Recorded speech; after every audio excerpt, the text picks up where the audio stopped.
November 2024 പ്രധാനപ്പെട്ട ആനുകാലിക ചോദ്യങ്ങളാണ്. ഒന്നാമത്തെ ചോദ്യം എന്ന് പറയുന്നത് എത്ര വയസ്സ് വരെ, അതായത് നമ്മൾ ആയുഷ്മാൻ വയോവന്ദന കാർഡ് എന്ന് കേട്ടിട്ടുണ്ട്. എന്താണ് ആയുഷ്മാൻ വയോവന്ദന കാർഡ്? എന്താണ് ഈ കാർഡിന്റെ പ്രത്യേകത, അല്ലെങ്കിൽ എന്താണ് ഇതിന്റെ ആനുകൂല്യം എന്ന് വെച്ചാൽ ആർക്കാണ് ഈ ആനുകൂല്യം ലഭിക്കണമെന്ന് നോക്കാം. അതായത് 70 വയസ്സും അതിനു മുകളിൽ പ്രായമുള്ള ഇന്ത്യൻ പൗരന്മാർക്ക് 5 ലക്ഷം രൂപ വരെയുള്ള ആരോഗ്യ സുരക്ഷാ പദ്ധതി ആണ് ഏത് ആയുഷ്മാൻ വയോവന്ദന കാർഡ്. ഇനി അതുപോലെ യുവിൻ പോർട്ടൽ. എന്താണ് യുവിൻ പോർട്ടൽ? ഗർഭിണികൾക്കും കുട്ടികൾക്കുമുള്ള വാക്സിനേഷൻ കാര്യക്ഷമമാക്കാൻ 2024 ഒക്ടോബർ 29 ഇന്ത്യൻ പ്രധാനമന്ത്രി നരേന്ദ്രമോദി ഉദ്ഘാടനം ചെയ്ത അല്ലെങ്കിൽ പ്രഖ്യാപിച്ച പോർട്ടലാണ് യുവിൻ പോർട്ടൽ. എന്താണ് യുവിൻ പോർട്ടൽ? ഗർഭിണികൾക്കും കുട്ടികൾക്കുമുള്ള വാക്സിനേഷൻ കാര്യക്ഷമമാക്കാൻ 2024 ഒക്ടോബർ 29 പ്രധാനമന്ത്രി നരേന്ദ്രമോദി പ്രഖ്യാപിച്ച പദ്ധതി ഏതാണ്? യുവിൻ പോർട്ടലാണ്.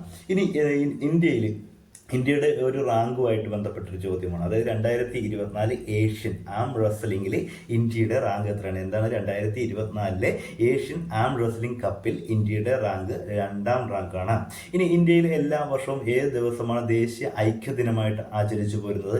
എല്ലാ വർഷവും ഒക്ടോബർ മാസം 31-ാം തീയതിയാണ് ഇന്ത്യയിൽ ദേശീയ ഐക്യദിനമായിട്ട് ആചരിച്ചു പോരുന്നത്. ഇനി ഒരു പ്രമുഖ വ്യക്തിയെക്കുറിച്ച് പഠിക്കാം. അശോക് ചന്ദ്ര എന്ന വ്യക്തിയാണ്. എന്താണ് അശോക് ചന്ദ്രയുടെ പ്രത്യേകത?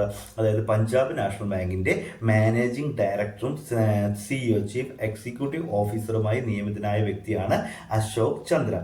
അതുപോലെ മറ്റൊരു പ്രധാനപ്പെട്ട ചോദ്യമാണ് എഴുത്തച്ഛൻ പുരസ്കാരം. 2024 എഴുത്തച്ഛൻ പുരസ്കാരം ലഭിച്ചത് ആർക്കാണ്? NS മാധവനാണ്. അപ്പോൾ 2024 എഴുത്തച്ഛൻ പുരസ്കാരം ലഭിച്ചത് NS മാധവനാണ്. അതുപോലെ 2024 കേരള സംസ്ഥാന സർക്കാർ നൽകുന്ന കേരള സംസ്ഥാന സർക്കാരിന്റെ പരമോന്നത സിവിലിയൻ ബഹുമതിയായ കേരള ജ്യോതി പുരസ്കാരം ലഭിച്ചത് MK സാനു മാഷിനാണ്. അപ്പോൾ MK സാനു മാഷിനാണ് 2024 കേരള സംസ്ഥാന സർക്കാർ നൽകുന്ന പരമോന്നത സിവിലിയൻ ബഹുമതിയായ കേരള ജ്യോതി പുരസ്കാരം ലഭിച്ചത്. എഴുത്തച്ഛൻ പുരസ്കാരം ലഭിച്ചത് NS മാധവനാണ്. അതേപോലെ നഗരങ്ങളുടെ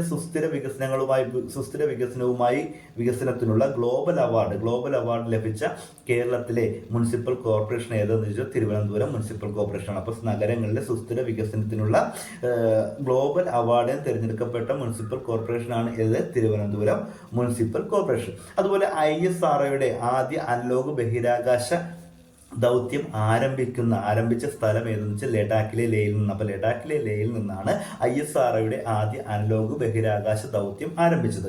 അതുപോലെ ഓപ്പറേഷൻ വജ്രപ്രഹാർ. എന്താണ് ഓപ്പറേഷൻ വജ്രപ്രഹാർ? ഓപ്പറേഷൻ വജ്രപ്രഹാർ എന്ന് വെച്ചാൽ ഇന്ത്യയും യുണൈറ്റഡ് സ്റ്റേറ്റ്സും സംയുക്തമായി നടത്തുന്ന സൈനിക അഭ്യാസത്തിന് നൽകിയിരിക്കുന്ന പേരാണ് ഓപ്പറേഷൻ വജ്രപ്രഹാർ. അതുപോലെ